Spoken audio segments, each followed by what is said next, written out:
Morning morning morning, good morning नहीं, बस morning. जय हिंद, गुड मॉर्निंग। चलिए बाबू, हम आपको कल मार धार करा दिए थे, नाजीवाद पढ़ा दिए थे। Nazi Germany, Nazi Germany, Nazi Germany, Nazi Germany में हम आपको बताए थे कि नाजी जर्मनी की शुरुआत हिटलर ने किया था। हिटलर को फ्यूहरर कहा जाता है। हिटलर को क्या कहा जाता है? फ्यूहरर कहा जाता है। फ्यूहरर हिटलर का एक सेनापति था। हिटलर का एक सेनापति जो था, जिसे हम लोग डेजर्ट फॉक्स कहते थे। हिटलर का एक सेनापति जिसे डेजर्ट फॉक्स कहा जाता था। किस सेनापति को डेजर्ट फॉक्स कहा जाता था? हिटलर के किस सेनापति को डेजर्ट फॉक्स कहा जाता था? आप में कोई बता सकता है?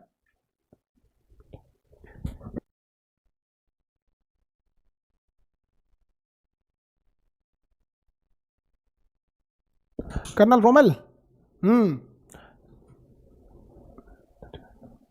मरुस्थलीय लोमड़ी डेजर्ट फॉक्स कहा जाता था।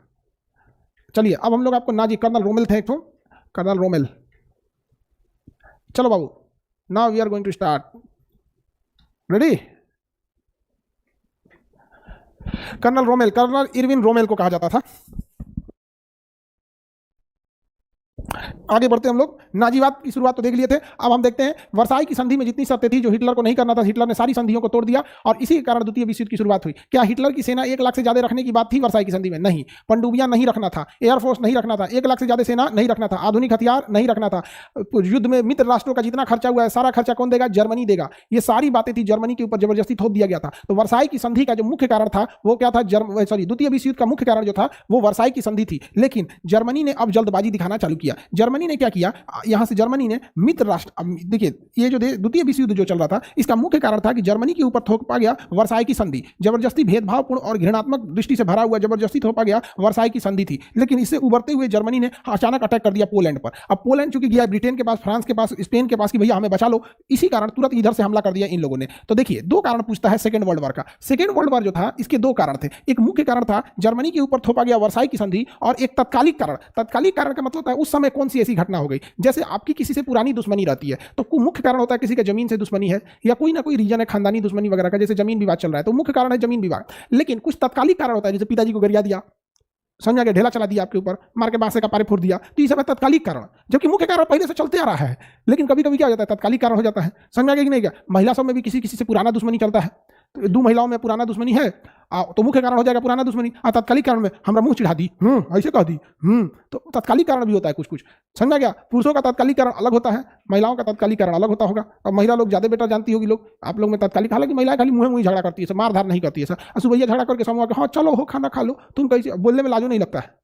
अरे भाई कम से कम अगर किसी से झगड़ा हो गया है तो एक जन्म तो उस झगड़ा को निभा दो, अगले जन्म में भले बोल देना, अगले जन्म में बोल लेना। अगर किसी से झगड़ा कर लियो तो एटलीस्ट यार कम से कम एक जन्म तो निभाओ, एक जन्म तो निभाओ, कम से कम 2-3 पीढ़ियों तक ना जाए तो फिर फायदा क्या है? कम से कम अपने बाल बच्चा को और पोता पोती को समझा के जाओ कि झगड़ा भइल बा, यही ना कि सामने झगड़ा किया रातें फिर सट जाए, उसे अच्छा झगड़े मत करो। चलिए आगे बढ़ते हैं। तो बताइए द्वितीय विश्व युद्ध का मुख्य कारण था वर्साई की संधि, और द्वितीय विश्व युद्ध का जो चालू हुआ था 1939 से 1945 के बीच लड़ा गया द्वितीय विश्व युद्ध, बहुत भीषण युद्ध लड़ा, इसमें तो 61 देशों ने भाग लिया था। इसका 2 कारण था, एक था आपका वर्साई की संधि, और दूसरा कारण था इसका तत्कालिक कारण था पोलैंड पर आक्रमण। पोलैंड पर किसने आक्रमण कर दिया था? वो पोलैंड पर जर्मनी ने आक्रमण कर दिया। पोलैंड पर जर्मनी ने आक्रमण कर दिया। अब ध्यान से समझिए, पोलैंड को बचाने का वादा रूस भी किया था। रूस भी कहा था कि हम पोलैंड को बचाएंगे, लेकिन जर्मनी ने रूस से समझौता किया कि देखो हम पोलैंड पर आक्रमण करेंगे और पोलैंड तुमको दे देंगे। बेवकूफ बना दिया जर्मनी को, रूस को। कहा कि अच्छा मतलब तुम आक्रमण करोगे हमको दे दोगे, तो फिर ऐसा तुम परोपकार क्यों करोगे? तो कहा कि देखो हम आक्रमण करेंगे और तुम्हें दे देंगे, बदले में हमारे देश छोटा है चूंकि एरिया भाई, यहाँ उतना अनाज नहीं होता है और युद्ध में बहुत सारे खाना पीना अनाज की जरूरत हो, तुम हमें अनाज दे देना। तो इसने क्या किया? रूस ने कहा ठीक है। जर्मनी ने आक्रमण किया पोलैंड के ऊपर, रूस एकदम चुपचाप था, रूस ने अनाज भी पहुंचा दिया, पूरा अनाज का गोदाम हो गया। जर्मनी ने कहा रूस से कि अपनी सेना बुला लो, पोलैंड पे कब्जा कर लो, भाग जाएगा ये। रूस से सेना बुला लिया ना, तो जर्मनी कहा कि अच्छा यही तो हम चाहते थे, मारो इसके ऊपर। बताइए तो बुला के मारा उसको, बताइए कितना खचरा है, कितना लहरा होगा उसको, बुला के मारो उसको। कहा कि उतना दूर चोटिया के मरला भी ना का जरूरत है, बुला के मारो उसको। बेचारा का मोए मोए हो गया। किसका हो गया? मोए मोए हो गया। किसका मोए मोए हो गया? बेचारा रूस का मोए मोए हो गया। अब पोलैंड तो पलिहर के बानर बनल है, कब हेने से मार रहा है, कब ओने से मार रहा है, ढोलक बन गया था पोलैंड, क्योंकि जर्मनी इधर से जाता था तो पोलैंड में लड़ाई होती थी, और रूस भी उधर से हथियार लेके आता था तो पोलैंड में लड़ाई होती थी। पोलैंड वाला कहता था हम का किए भाई, हमरा काहे मार रहा है? तो इधर तो हो गया यहाँ पर। जब इसकी एयरफोर्स थी रॉयल एयरफोर्स, रॉयल एयरफोर्स, किसकी एयरफोर्स को रॉयल एयरफोर्स कहते हैं? इंग्लैंड की किसी भी चीज को ना रॉयल कहा जाता है। जैसे इंग्लैंड में जैसे royal air force, royal navy, royal कुकुर, रॉयल बिलार, रॉयल सुअर, वहां जो भी पाया जाएगा सब शाही पाए जाते हैं, सुअर वगैरह भी पाए जाएगा ना, तो रॉयल सुअर, समझ आ गया कि नहीं? तो वहाँ के हर नाम के आगे रॉयल लगा रहता है, रॉयल, समझ आ गया? वहाँ राजा वजा का कोई इतना वैल्यू नहीं है, वहाँ कुकुर बिलार सब राजा रहता है सब, तो रॉयल बोला जाता है, समझ आ गया कि नहीं आ गया? तो royal air force, royal navy, royal army, ये सब किसको कहा जाता है? ब्रिटेन वाले को। मारा इनका रॉयल पंथी उतार दिया कौन? जर्मनी, इन लोग को धो दिया यहाँ पर। 15 दिन और 15 रात बिना रुके बम गिराया था, 15 दिन और 15 रात बिना रुके बम गिराया, सोचिए, मारा यहाँ से ना 15 दिन और 15 रात बिना रुके बम गिराया था यहाँ पे, समझ में आ गया? अब आप कहिएगा कि इसके पास एयरफोर्स नहीं थी जर्मनी, ब्रिटेन के पास एयरफोर्स थी, उसके पास पायलट उतना नहीं थे सब। एक जहाज पर ब्रिटेन ने 3 पायलट रखा था, एक जहाज पर ब्रिटेन ने 3 पायलट रखा था। अब बताओ, जर्मनी ने एक जहाज के हिसाब से 10 गो पायलट रखा था, तो पायलट की संख्या ज्यादा थी। अब वहां पे क्या था ना, एक पायलट को दिया जाता था जाओ बम गिराओ, अब बम गिराता था, जब बम खत्म हो जाता था तो वापस आता था, तो बम जब भरा जाता था तो नया पायलट बैठता था उसमें, तो फुली एनर्जेटिक रहता था। और इसमें बेचारे समय पायलट कम रहता था, वही बम गिराता था, थक के आता था, फिर जहाज में बम भरता, फिर जाता था, मारता, थक गया था। ब्रिटेन के पायलट सबको नींद पूरा नहीं हो रहा था, नींद पूरा नहीं हो रहा था ना, तो जहाज में सूझ जा रहा था, सूझ जा रहा था। उधर जर्मनी ने मारा, पूरा उड़ा दिया, लंदन उधिया गया था। अभी लंदन कितना सुंदर है, नया बनाया है, मारा था, हिटलर उड़ा दिया था। बोलो हिटलर बाबा की जय। समझ में आ गया कि नहीं आ गया? हिटलर की जय बोलते हैं। हिटलर ने गलत किया, रे चोट्टा कहीं का। तो जलियांवाला बाग में अंग्रेजों ने क्या किया था? सत्संग किया था क्या? हाँ, हिटलर ने अगर गलत किया था तो जलियांवाला बाग में काहे मुंह अटक जाता है? हाँ, कभी भारत के लोगों से पूछे सुने हो कि आंख लाल करके इंग्लैंड से बोल रहे हैं कि हमें गुलाम बनाया, हमें अफगानिस्तान छीन लिया, हमसे पाकिस्तान छीन लिया, हमसे बांग्लादेश छीन लिया, हमसे म्यांमार छीन लिया? ना, ना, भारत में तो मेन दुश्मन 2 लोग हैं, पता है कौन कौन? एगो पाकिस्तान, एगो मुगल। ये तो वही बात है, कोई बीएससी का एग्जाम देने जा रहा है, उसको मैट्रिक का सिलेबस पढ़ाओ तो पास हो गया। आगे बढ़े। ये कौन सी बोल रहा है सर? घनी घनी खाम, ये क्या, कौन भाषा में बोल रहे हो? घनी घनी खाम, हाँ घनी घनी खाम। अब इसका मतलब क्या है हमको नहीं पता है, ये कौन भाषा बोल रही है? हाँ हाँ हाँ हाँ, पूरा घनी घनी, पूरा एकदम, हाँ घनी घनी। कहाँ जर्मन भाषा बोल रहे हो? चलो आगे बढ़ते हैं। अब देखो, जर्मनी तो दोनों ओर से घिर गया, जर्मनी इधर दोनों ओर से घिर गया यहाँ पे। और इसमें क्या है ना, उसकी थल सेना मराई, सुनो ध्यान से, उसकी थल सेना मरा गई किसमें? रूस में। वायुसेना इसकी डिस्ट्रॉय हो गई ब्रिटेन से लड़ने में, क्योंकि ब्रिटेन के पास भी हथियार की कमी नहीं थी। तो जर्मनी की वायुसेना का नाम लुफ्तवाफ था, हम पढ़ाए थे, लुफ्तवाफ, लुफ्तवाफ। जर्मनी की वायुसेना का नाम क्या था? लुफ्तवाफ, लुफ्तवाफ। जर्मनी की वायुसेना लुफ्तवाफ किस देश से लड़ते में समाप्त हो गई? लुफ्तवाफ समाप्त हो गई ब्रिटेन से लड़ने में। जर्मनी की आर्मी कहां समाप्त हो गई? रूस से लड़ने में। बच गई जर्मनी की नेवी, तो जर्मनी की नेवी जो थी वो यू बोट्स कहा जाता था, यू बोट्स। जर्मनी की नेवी पनडुब्बियों को क्या कहा जाता है? You boats. तो जर्मनी की यू बोट्स नॉर्वे यानी ये बाल्टिक देशों से, इन देशों से, स्कैंडिनेवियाई देशों से लड़ने में खत्म हो गई। धीरे धीरे रूस कमजोर पड़ते, यहाँ जर्मनी कमजोर पड़ते गया, जर्मनी कमजोर पड़ते गया। अब जर्मनी की और कैसे कैसे, ये हम तो पढ़ा दिए थे, यहाँ से बांट दिया गया था, जर्मनी को मार दिया गया। अब इसमें जापान की भूमिका को ध्यान से देखते हैं। तो देखिए 2 फ्रंट पे वार चल रहा है यहाँ पे। एक फ्रंट पे ये है जर्मनी, इसने फ्रंट खोल रखा है रसिया से, फ्रंट खोल रखा है यहाँ पे ब्रिटेन और फ्रांस से। एक फ्रंट खोल रखा है यहाँ पर, यहाँ फंसा रखा है अपनी एयरफोर्स को, यहाँ फंसा रखा है अपनी नेवी को, और यहाँ फंसा रखा है आर्मी को। अब यहाँ हिटलर फंस चुका था, यहाँ हिटलर क्या हो चुका था? फंस चुका था। धीरे धीरे हिटलर को समझ में आ गया था उसने बहुत बड़ी गलती की है। यहाँ हिटलर को सुभाष चंद्र बोस ने समझाया भी था कि आपको रसिया पर आक्रमण नहीं करना चाहिए था, आपको रसिया पर आक्रमण नहीं करना चाहिए था, लेकिन ना, रूस माना ही, हिटलर माना ही नहीं, हमला कर दिया, फंस गया चारों ओर से। अब ध्यान से समझिए, हिटलर का साथ कौन दे रहा था? हिटलर का साथ इधर से बेनिटो मुसोलिनी दे रहा था, इटली। हिटलर का साथ इधर कौन दे रहा था? बेनिटो मुसोलिनी दे रहा था, बेनिटो मुसोलिनी दे रहा था। और इधर में कौन साथ दे रहा था? जापान साथ दे रहा था, इधर में जापान साथ दे रहा था, जापान। देखिए इधर जर्मनी ने जो गलती किया ना, इधर जापान ने गलती किया। जापान ने ना चीन के मंचूरिया पर आक्रमण कर दिया। चीन की किस पर? मंचूरिया पर। चीन का इधर का एरिया का नाम है मंचूरिया, यहाँ पे बहुत अच्छी खेती होती है। चाइना में खेती और अच्छी जमीनें केवल और केवल मंचूरिया में है। और आपको पता है कि 1945 के समय सब कुछ खेती पे ही डिपेंड था। इंडस्ट्रियलाइजेशन जो भी थे वो खाने पीने कपड़े के ही इंडस्ट्रियलाइजेशन थे वहाँ पर। और इसने मंचूरिया पर आक्रमण कर दिया। मंचूरिया पर आक्रमण करने के बाद चीन एकदम बौखला गया। और जापान इतना खचरा था, जापान इतना बदमाश था कि अगर कोई मंचूरिया में चाइनीज भाषा बोल देता था तो उसको मार देते थे सब, और आधा दफना देते थे सब। सबसे खराब बिहेवियर करते थे सब जापान वाले सब। जापान वाले ना अजीब मारते थे सब, आधा दफना के कुत्ता से खिला देता था जिंदा। आधा आदमी को दफना देगा, अब 5 लाठी मारेगा, खून बहने लगेगा, और खतरनाक कुत्ता लेके छोड़ देगा, खा जाएंगे, जिंदे नोचने लगेगा सब। इसे समझ आ गया कि नहीं आ गया? अब चाइना और जापान वाले खाना तो ऐसे ही खाते हैं सब, एकदम खतरनाक, एकदम मत पूछिए। अब बहुत बुरा मारता था सब जापान वाला। इसलिए देखिएगा चाइना एकदम बौखलाया रहता है। चाइना अभी तक बदला नहीं ले पाया है। जापान पर तो अमेरिका ने बदला ले लिया, अमेरिका ने जापान पर परमाणु बम मार के बदला ले लिया, लेकिन लेकिन चाइना ने बदला नहीं ले पाया। अब चाइना मजबूत हुआ है, अब चाइना मजबूत हुआ है, अब कहता है कि जापान तुमको छोड़ेंगे नहीं। मंचूरिया में मंचूरियन खाया जाता है। हाँ बाबू, मंचूरिया में क्या खाया जाता है? मंचूरियन। मंचूरियन गोल का होता है ना, एगो मंचूरियन होता है, एगो और कुछ होता है, उसी गोल के टाइप का होता है, पता नहीं कौन चीज होता है। एक बार लाया था, सब हमारा कंफ्यूजन में हो जाता है। हाँ वही है ना मंचूरियन। हाँ मंचूरियन, मंचूरियन खाने वाला चीज है। हाँ मोमो, मोमो देखो हम कंफ्यूज आ गए हैं, ये दोनों में हमारा कंफ्यूजन हो जाता है, मोमो और मंचूरियन में, मोमो और मंचूरियन में कंफ्यूज आ गए। अच्छा, मंचूरियन वो दो टाइप का होता है, एक एकदम सूखल सूखल होता है, एक एकदम रसा में डूबल होता है, एकदम हदर हदर पानी भरल रहता है उसमें, एक एकदम गाढ़ा रहता है, एक एकदम पंछुछुर बनेले रहता है, उसमें पता नहीं क्या होता है, छोट छोट सोयाबीन के दाना बराबर। अब हमारा उतना बुझाता हो जाता तो है नहीं यहाँ पे। हम देखते हैं आजकल का यंग जनरेशन लड़का लड़की सब वहीं में नाक डुबा के खैले रहेगा एकदम। अरे उन्हीं से कौन ची होगा ये मंचूरियन तंचूरियन से? यहाँ पे क्या है वो मंचूरियन में? कौन ची का बनता है मंचूरियन जी?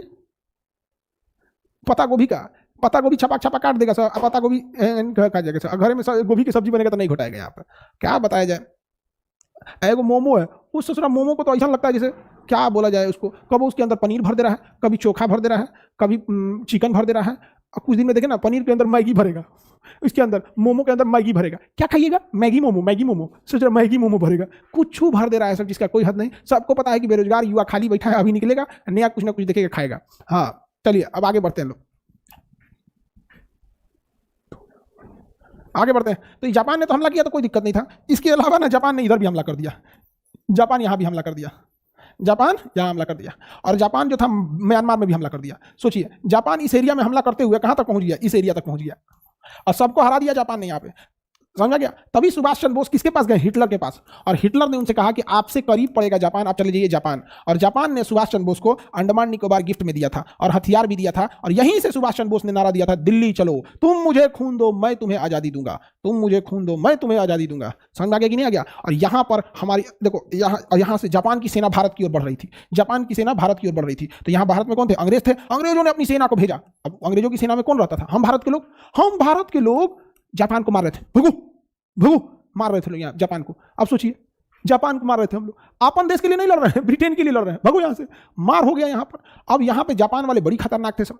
जापान में यहाँ पे एक असम राइफल में जाएंगे ना, गोरखा सैनिक थे, एक असम रेजिमेंट का एक सॉन्ग है वहां पर, एक यहाँ सिपाही था जिसका नाम था बदरू राम, बदरू राम एक सिपाही था, बदरू राम नाम का एक सिपाही था।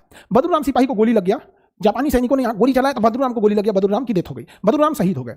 बदरू राम क्या हो गया? शहीद हो गए। अब सेना में एक पोस्ट होता है क्वार्टर मास्टर, सेना में एक पोस्ट होता है क्वार्टर मास्टर। क्वार्टर मास्टर का काम क्या होता है? यहाँ देखो, बदरू राम की क्या हो गई? मृत्यु हो गई, शहीद हो गए जापानियों से लड़ते हुए। वो भारतीय सैनिक थे, ब्रिटिश आर्मी से लड़ रहे थे। अब क्वार्टर मास्टर का काम क्या होता है कि वो डेली रिपोर्ट लगा के भेजता है। रिपोर्ट ये लगाता है कि कितने फौजी हैं, जैसे एक फौजी के लिए कितना 200 ml दूध आना चाहिए, कितना अंडा आना चाहिए, कितना चिकन आना चाहिए, शाकाहारी है तो पनीर कितना आना चाहिए, रोटी कितना आना चाहिए, चावल कितना आना चाहिए। तो हर सैनिक का एक डाइट बना हुआ है। जैसे अगर कोई चिकन उकन नहीं खाता है तो उसको 5 अंडा दे देना है, जो शाकाहारी नहीं है, अंडा भी नहीं खाता है तो उसका दूध की रेशियो बढ़ा देना है। तो उसका नाम वो क्वार्टर मास्टर का काम होता है। किसका काम होता है? Quarter master.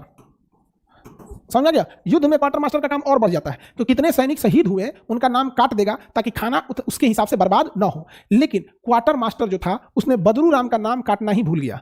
Quarter master Badru Ram का नाम काटना ही भूल गया, जिस वजह से जो पीछे की सप्लाई लाइन थी वो बदरू राम के हिसाब से भी खाना भेजती थी, बदरू राम के हिसाब से भी खाना भेजती थी। समझ आ गया कि नहीं आ गया? बदरू राम के हिसाब से खाना भेजती थी। और ये लड़ाई जो थी लगभग बदरू राम के शहीद हुए 20 दिन हो गए थे, और 20-25 दिन से बदरू राम के हिसाब से उतना गेहूं आ रहा था, चावल आ रहा था, रोटी आ रहा था, ब्रेड आ रहा था, अंडा आ रहा था, दूध आ रहा था, चिकन नॉनवेज जो भी चीज आता है, जो खाना जो उस समय का रोटी उसके हिसाब से आ रहा था। अब सप्लाई लाइन में वो स्टोर होते जा रहा है, स्टोर हो रहा है, एक्स्ट्रा बढ़ते बढ़ते अब किसी एक आदमी का खाना डेली के हिसाब से 20 दिन 25 दिन का आएगा तो स्टोर हो जाएगा, और उसके खाना में बच गया बदरू राम का खाना। तब तक जापानियों ने यहां से घेर के सप्लाई काट दिया। अब भारतीय सेना जो यहां थी, जो अंग्रेजों की ओर से लड़ रही थी, घिर गई थी चारों ओर से जापानियों में, खाने को ही नहीं था। तब जाके खाना सप्लाई पहुंचा 10 दिन बाद। 10 दिन तक कोई भूखे रह सकता है? नहीं। तब देखा गया सप्लाई लाइन में तो खाना बचा हुआ है, गेहूं है, चावल है, अंडा रखा हुआ है, पनीर रखा हुआ है, ये किसका है? तब क्वार्टर मास्टर ने देखा कि बदरू राम तो शहीद हो चुका है, और क्वार्टर मास्टर उसका नाम ही काटना भूल गया है। तब 10 दिन तक भारतीय सेना उस बदरू राम का खाना खा के जिंदा थी, और उसके बाद जब सप्लाई लाइन आया तब ये लड़ाई लड़े। आज भी असम राइफल का गाना है कि बदरू राम का बदन जमी के नीचे है तो मुझे उसका राशन मिलता है। जैसे हर सेना का गाना है ना, तो आप लोग घर जाइएगा एक बार जरूर सुनिएगा, बदरू राम का बदन जमी के नीचे है। सुना दे क्या हो? गूगला को पता होगा ना, बच जाएगा बदरूराम का बदन। इसमें बच जाएगा, अरे मोबाइलों में बच जाना चाहिए, बच जाएगा तो ठीक है। गूगला को तो पता होगा, गूगला को तो पता होगा। बदरूराम का बदन असम राइफल सॉन्ग, पता नहीं इसमें बजेगा कि नहीं। हाँ है तो इसी में बजा दे।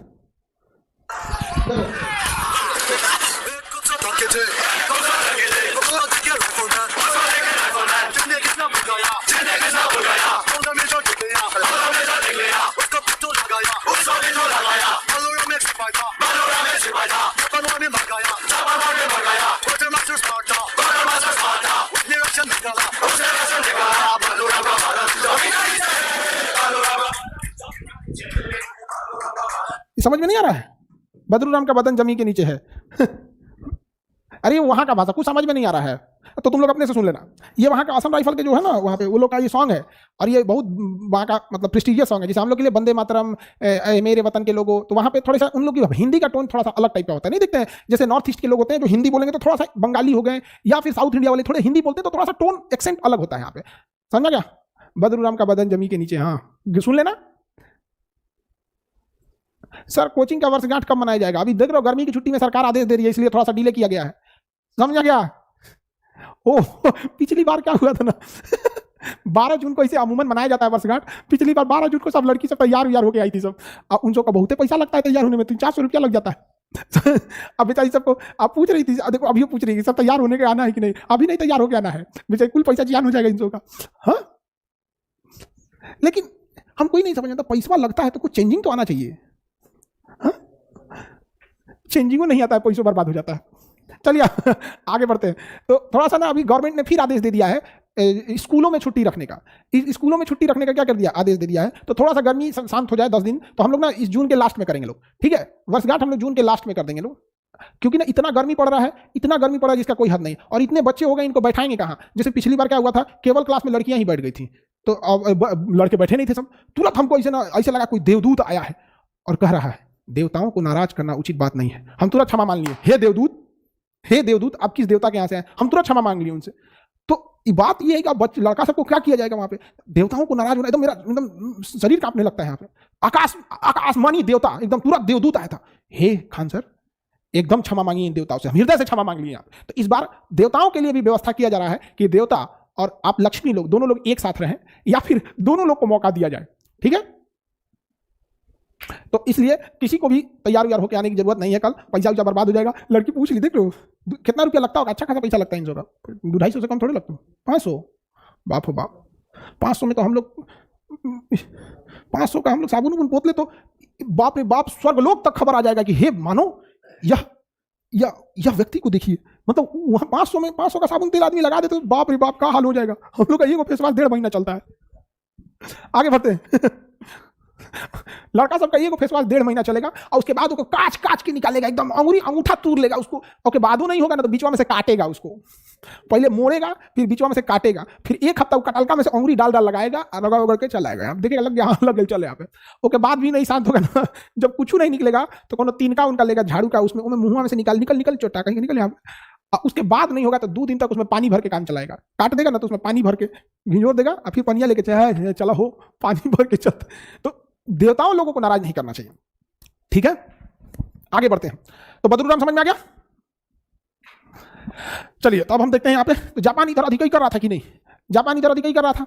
अब इस ससुरा जापान ने क्या किया, ध्यान से देखिए। वर्ल्ड मैप किधर दिख रहा है? हाँ वर्ल्ड मैप इसमें दिखेगा, मैप में, हाँ ये रहा वर्ल्ड मैप। देखो बाबू, हम नक्शा को थोड़ा इस डिजाइन से करते हैं तो आपको समझ में आ जाना चाहिए। द्वितीय विश्व युद्ध खत्म ही कर डालते हैं हम लोग। देखो बाबू, आप लोग को ये तो पता है कि इधर सारा तांडव कौन कर रहा है? जर्मनी। इधर मार दिया रूस को, इधर मार दिया ब्रिटेन, फ्रांस को, ऊपर मार दिया इसको, ठीक है? इसके सपोर्ट में कौन खड़ा था? इसके सपोर्ट में खड़ा था इटली, बेनिटो मुसोलिनी। अब बेनिटो मुसोलिनी को वहीं के लोगों ने मार दिया। बेनिटो मुसोलिनी को तो इटली के लोगों ने ही मार दिया। इधर देखो जापान ने क्या किया, यहाँ से अधिक ही देखो पूरा मंचूरिया ले इस पे कब्जा कर लिया जापान ने। कहा गया सब मेरा यहाँ पर। अब अमेरिका जो है, अमेरिका का यहाँ एक सैन्य अड्डा था जिसका नाम था हवाई द्वीप पर स्थित पर्ल हार्बर। अमेरिकी सैन्य अड्डा हवाई द्वीप पर स्थित था, नाम था उसका पर्ल हार्बर हवाई अड्डा था। अब बहुत जबरदस्त यहाँ अमेरिका ने अपनी नेवी, एयरफोर्स, पनडुब्बी लगा के रखा था, बहुत ज्यादा जबरदस्त एकदम। और इस एरिया में जापान को लगता था कि यहाँ इतनी नौसेना क्यों रखा है। जापान का मूड घसका। 7 दिसंबर 1941 7 दिसंबर 1941 जापान ने यहाँ से अपना एयरफोर्स और नेवी उठा और सुबेरे सुबेरे मार के धड़ाधड़ इतना ना मारा यहाँ पे, जबकि अमेरिका जापान में कोई दुश्मनी नहीं। जैसे मान के चलिए अभी भारत के ऊपर पाकिस्तान हमला कर दे तो समझ में आता है कि भैया दुश्मनी थी, चाइना हमला कर दे तो समझ में आता है दुश्मनी थी, पता चला उठ के सिंगापुर आके मारने लगा तो लोग कहेंगे रे भाई तुम क्या मार रहा है, तुमसे क्या दिक्कत था हमको। तो जापान अमेरिका में कोई दिक्कत नहीं था, ये जापान उठा ना धड़ाधड़ धड़ धड़ मारने लगा। इतना बम गिराया कि पर्ल हार्बर जो था ना वो पूरा द्वीप था, उस द्वीप पर सैनिकों के रहने के लिए क्वार्टर बनाया गया था, सैनिकों के बच्चे पढ़ सके उसके लिए स्कूल बनाया गया था, और हॉस्पिटल बनाया गया था, रनवे था, एयरपोर्ट था, 2-3 गो, उस पर जहाजें खड़ी थी, 100-200 जहाजें, बंदरगाह था जहां पे पानी वाली जहाजें लगी थी, सब लड़ाकू जहाजें लगी थी, सब पनडुब्बियां लगी। धड़ाधड़ बम गिराया, इतना बम गिराया जापान, इतना बम गिराया कि किसी को संभलने का मौका नहीं मिला था। तबाह हो गया अमेरिका। और उसके बाद से लौट गया सभी, सब हमला करके चलो लौट गया, चलो भगा दिया, लौट गया, जापान मार के लौट गया, चलो यहाँ से ये पगला गया है, देख रहे हैं लिखते हैं तो मिटा देता है, लौट गया यहाँ से। अमेरिका कहा कि भाई हम क्या गलती किए थे ये बताओ। तो जापान ने कहा तुम इतना आगे बढ़ गया था ना भाई, इतना आगे बढ़ गया था ना, हमको देखा नहीं जा रहा था, इतना आगे कोई बढ़ता है, इसीलिए हम बम मारती हैं। जापान अमेरिका बेचारा टेंशन में कहा कि कैसे पागल आदमी हो, कहा कि देखो इस एरिया में हम रहेंगे, इस पूरे एरिया में हमको रहने दो, समझो। जापान का क्या करना, क्या हो गया इसको जी, देखो कम बुद्धि का मेटकॉनवा का ले ले रहा है, हम कह रहे हैं कि लिखना है मेटकॉना ले लेना है। जापान का कहना था कि हम ये एरिया लेते हैं, हिटलर कह रहा था कि ये हम ले लेते हैं, और ये सब कह रहे थे समझो अमेरिका से कि तुम ये ले लो ना, हम तुमको मना किए हैं, समझ रहे हैं। जापान जाके बम मार दिया, अमेरिका पगला गया, कहा कि हम मरबो तो हम मरबो। अमेरिका ने कहा कि जापान तो हम मरबो, तो कहा मरबो मार मार, तो जापान कहा कि जो चीज होगा देख लेंगे। अमेरिका का बेचारा जापान से लड़ने की औकात नहीं थी। अमेरिका ने आदेश दिया अपने वैज्ञानिकों को कि ऐसा बम बनाओ कि पूरा जापान में धुआं हो जाए। तो उसके वैज्ञानिकों ने कहा कि 10 साल का समय लगेगा, और 10 साल में ऐसा बम बनाएंगे ना पूरा जापान में धुआं हो जाएगा। और ससुरा सब वहाँ का जो इंजीनियर था सब, और जो वहाँ का वैज्ञानिक था सब, भारत की तरह इंजीनियर नहीं था सब, भारत का इंजीनियर सब तो अलग डिजाइन का है सब। मत पूछिए इन लोगों की जिंदगी का मकसद क्या है कि हमको पैकेज कौन कंपनी बढ़िया दे रही है, ये कितना अच्छा काम करेंगे इनको मतलब ही नहीं है, कंपनी को कितना ग्रोथ देंगे भाड़ में जाए कंपनी, हमको कितना अच्छा पैकेज देंगे, हफ्ता में हमको 6 दिन की छुट्टी चाहिए, 1 दिन काम करेंगे, एक से एक तो ऐसे काम करने वाला है सब। अमेरिका वाले जो इंजीनियर थे सब, उन्होंने दबा के काम किया और 4 साल में बना दिया सब परमाणु बम, और कहा सब कि इस बम को मारिए जापान में जाके, पूरा जापान में धुआं ना हो जाएगा तो कहिएगा। यहाँ पर अमेरिका ने ले गया 6 अगस्त और 9 अगस्त को, 6 अगस्त 1945 और 9 अगस्त 1945 को धाए जाके मार दिया, और पूरा जापान में क्या हो गया, धुआं हो गया।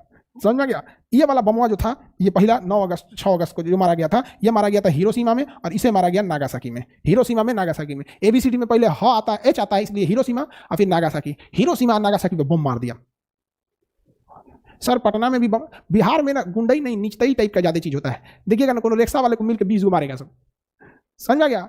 किसी के यहाँ से सब्जी उठा लेगा सब, अब बेचारा कोई ठेला पे सब्जी बेच रहा है, अपने से समझ जाओ कि ठेला पे सब्जी बेचने वाला कितना, कोई बहुत बड़ा आदमी तो होगा नहीं, बेचारा परिवार चलाने के लिए हो रहा होगा, उसको कोनो मोटरसाइकिल पे उठेगा, गुटका खरीदेगा, 4 किलो गोभी बांध दो, 4 किलो गोभी, अरे चल जाएगा, भाई हमसे पैसा मांगेगा, हमसे पैसा मांगेगा, रुक बताते हैं, रुक बुलाएगा फोन करके, क्योंकि इन सब के बहुत ज्यादा नाजायज भाई बहुत ज्यादा होते हैं सब, जब नाजायज भाई हुई नहीं होते हैं सब इधर उधर तो सबको फोन करके बुलाएगा, अब मारो उसको, बताओ रिक्शा ठेला वाले को 2-3 झापड़ मारेगा, आपका भाग जाएगा वहां से। देखिए ज्यादा देर टिकेगा नहीं, भाग जाएगा। हम लोग के कोचिंग पे जो बम मारा था उसमें एगो पकड़ा गया था, ओके खोपड़िया पे इतना मारा था, सब लड़का ना अभी ले दवाई खाता है, 5 साल हो गया अभी ले दवाई खाता है, उसका डॉक्टर बोलता है ना जब तक जियोगी दवाइयां खाना पड़ेगा। सोच रहा बम मार के भागेगा तुम हमारे यहाँ से। हाँ, हम प्रथम विश्व युद्ध पढ़ा है, द्वितीय विश्व युद्ध पढ़ा है, पानीपत का युद्ध पढ़ा है, हाँ तराइन का युद्ध पढ़ा है, तालीकोटा का युद्ध पड़ा है, और हमारे यहाँ युद्ध दिखाएगा तुम हमारे यहाँ युद्ध दिखाएगा। लड़ा दिया था सब उसको, इतना बुरा मार के ना, जो लास्ट वाला जो था ना उसको विद्यार्थी पकड़ लिया था सब, और उसको मारा सब नहीं, धसोड़ के कोनवा में चढ़ गया सब 8-10 गो, उसका खोपड़िए पचक गया। वो जब तक जिएगा ना तब तक बेचारा दवाई खाएगा, जब तक उसके घर वाला रोता है सब। हम लोग कहते हैं हम कौन चीज करे, ये ना आए थे, इनको लग रहा था कि नागासाकी हिरोशिमा के बाद एक केजीएस उड़ा देते हैं, पता ये 2 उड़ गया, उड़ जाने दो,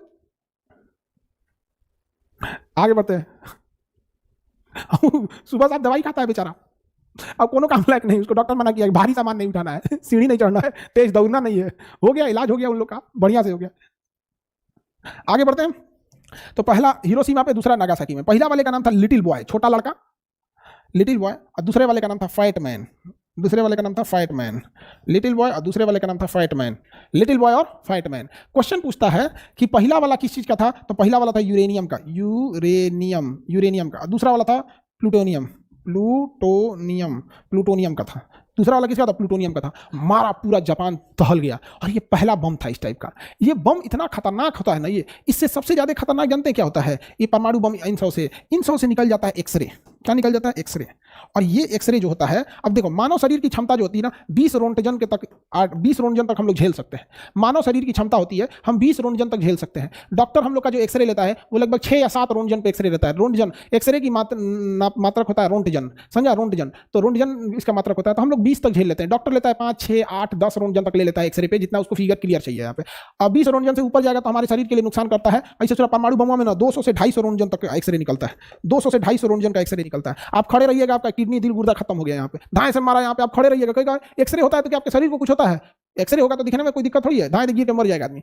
250 रोंटजन का एक्सरे निकलता है, आदमी की मृत्यु होती है। पूरा विश्व युद्ध का माहौल पलट दिया अमेरिका ने, और मारा धाए से। और इधर हिटलर को पकड़ लिया सब रूस वगैरह वालों ने, तो इधर हिटलर खत्म हो गए, इधर बेनिटो मुसोलिनी खत्म हो गए, इधर जापान ने सरेंडर कर दिया। द्वितीय विश्व युद्ध के बाद दुनिया का सारा धन दौलत लड़ाई लड़ने में लग गया था, पूरी दुनिया का धन दौलत लड़ाई लड़ने में लग गया था, दुनिया का धन दौलत लड़ाई लड़ने में लग गया था यहाँ पर। और सबको हथियार बेचने वाला था अमेरिका, हथियार बेचने वाला था अमेरिका। तो अमेरिका के पास बहुत ज्यादा धन इकट्ठा हो गया, अमेरिका के पास बहुत ज्यादा धन इकट्ठा हो गया।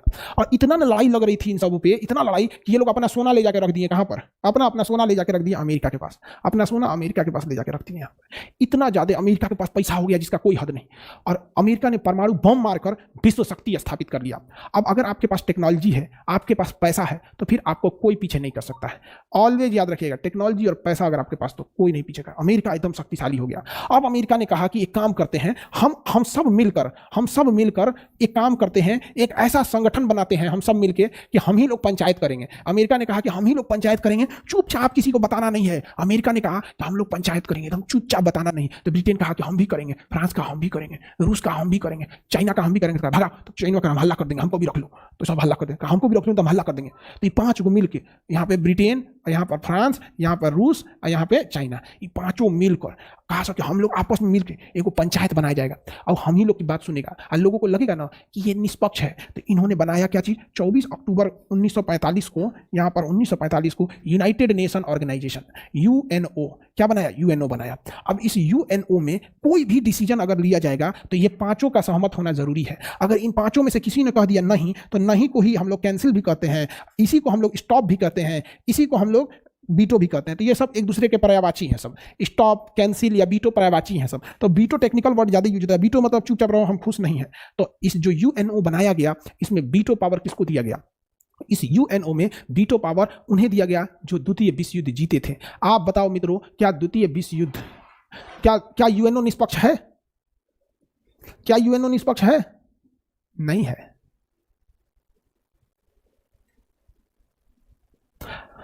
ये अमेरिका, ब्रिटेन, फ्रांस, ये जो बीटो पावर है इनका गुलाम है। अब जैसे देखो, आप खुद से देखो, चाइना ने तिब्बत पे कब्जा किया, यूएनओ कुछ कर पाया क्योंकि चाइना ने बीटो कर दिया, चाइना ने बीटो कर दिया। अमेरिका ने ईरान के सेनापति को मार दिया।